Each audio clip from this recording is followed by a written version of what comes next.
दुनिया में 8 ऐसे देश घोषित रूप से न्यूक्लियर स्टेट हैं, जबकि इजराइल अघोषित रूप से इस लिस्ट में है। लेकिन अब सऊदी अरब, दक्षिण कोरिया, जापान, जर्मनी, पोलैंड तक में चर्चा परमाणु बम बनाने को लेकर होने लगी है, जिसकी वजह जानकार ट्रंप को कहते हैं।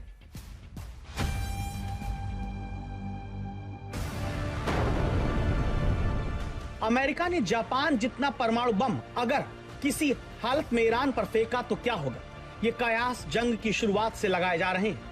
जापान पर अमेरिका ने 15 किलो टन का एटम बम गिराया था, जो आज के हिसाब से बहुत छोटा है। अगर मान भी लिया जाए कि अमेरिका ईरान को झुकाने के लिए करता है, तो फिर इससे गिरने वाली जगह पर रहने वाले लोग कुछ देर तक नहीं देख पाएंगे। बम गिरते ही जोरदार धमाका होगा। 1 किलोमीटर के दायरे में सब कुछ तबाह हो जाएगा। 1 से 3 किलोमीटर के दायरे में भारी तबाही मचेगी। यहाँ रहने वाले लोग मारे जाएंगे।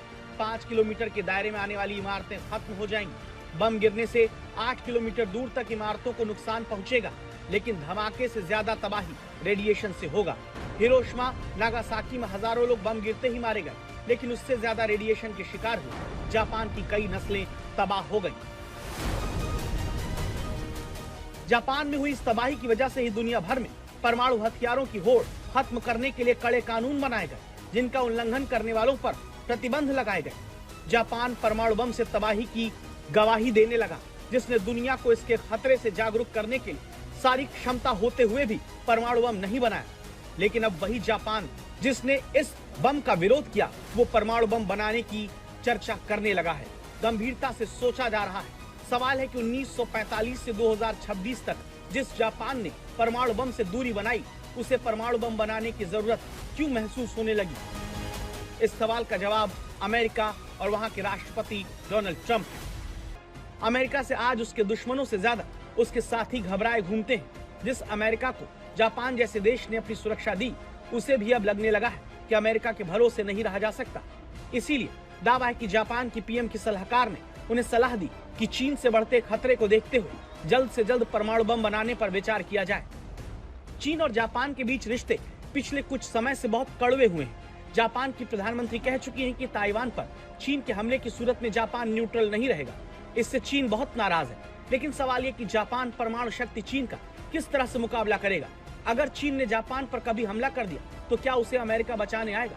यूरोप का उदाहरण जापान के सामने है, जिसकी जिम्मेदारी उठाने वाले अमेरिका ने अब इस जिम्मेदारी से पल्ला झाड़ लिया है। डोनाल्ड ट्रंप के आने के बाद यूरोप में नाटो देश परेशान है। उन्हें समझ नहीं आ रहा, अगर रूस की सेना यूक्रेन की सीमा पार करके उनके दरवाजे पर आ खड़ी हुई, तो फिर वो क्या करेंगे? वो रूस को कैसे रोकेंगे? अगर अमेरिका उनकी मदद के लिए नहीं आएगा, जैसा ट्रंप बार बार कहते आए हैं, तो फिर जर्मनी और पोलैंड जैसे देश रूस से खुद को कैसे बचाएंगे? यही वजह है कि जर्मनी जैसा देश, जो यूरोप की सबसे बड़ी अर्थव्यवस्था है, उसने परमाणु बम बनाने को लेकर गंभीरता से सोचना शुरू कर दिया।